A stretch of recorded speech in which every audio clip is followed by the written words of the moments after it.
Well, on major security breach, former Indian Mujahideen boss Yasin Bhatkal made a call to his wife from Hyderabad jail, saying he would soon be out with help from Damascus, triggering fears about the jail jihadi getting help from the Islamic State, the terrorist organization which controlled vast tracts of Syria and Iraq.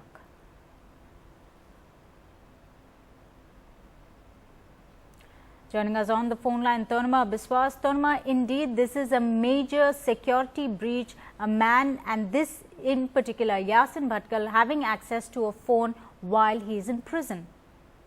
That's right. That's what our sources have in fact been telling us in the Delhi Police's special cell, who had in fact been intercepting calls which had been made, incoming as well as outgoing calls to Yasin Bhatkal's wife, Zahida, who stays here in Delhi.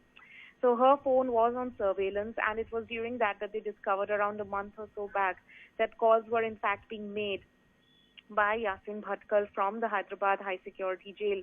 Now, essentially, the content of the calls is something which the police are telling us, but they are also stressing at the same time that it does not really come across as extremely alarming to them. The fact that he's been telling his wife that he could be getting help. I'm sorry, let me just interrupt you. We have with us on the phone line the DG Prisons, Mr. VK Singh. Sir, thank you very much for speaking to us. This is a major security breach. Somebody inside a prison has access to a phone and is making calls.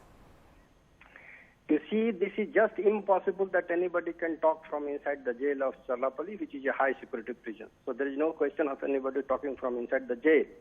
But there is another alternative that these prisoners can talk to their family members through a prized phone, which is made available to the prisoners in the administrative block. Yasin Bhatkal had been talking to his wife through court permission from our prized telephones. Such conversation is always recorded, and it is made available to investigating agencies. So you're saying this is actually not a security breach. He's made a call from the landline from the prison, and prisoners are allowed to call their families. Is that what you're saying? Yeah, this is correct. So you're saying this entire thing about this phone call being intercepted to his wife is not a source of worry, with him also mentioning that he's going to be out of prison soon with help from friends from Damascus. You see, this is all these things only investigating agencies can say that whether it is security breach or not. I can only tell about the jail, and this is correct that nobody can talk from inside the jail. Right. Mr. Singh, what I'd want you to clarify is, are all calls that are made by prisoners from prisons being intercepted? That I am not authorized to say this, but yes, any call made from our authorized phones are recorded. So, was it made available to security agencies from you, by you?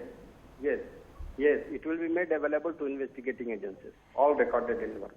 So you have made this particular conversation available to security agencies? Is that what you're saying? You see, that I cannot say. That I cannot share with.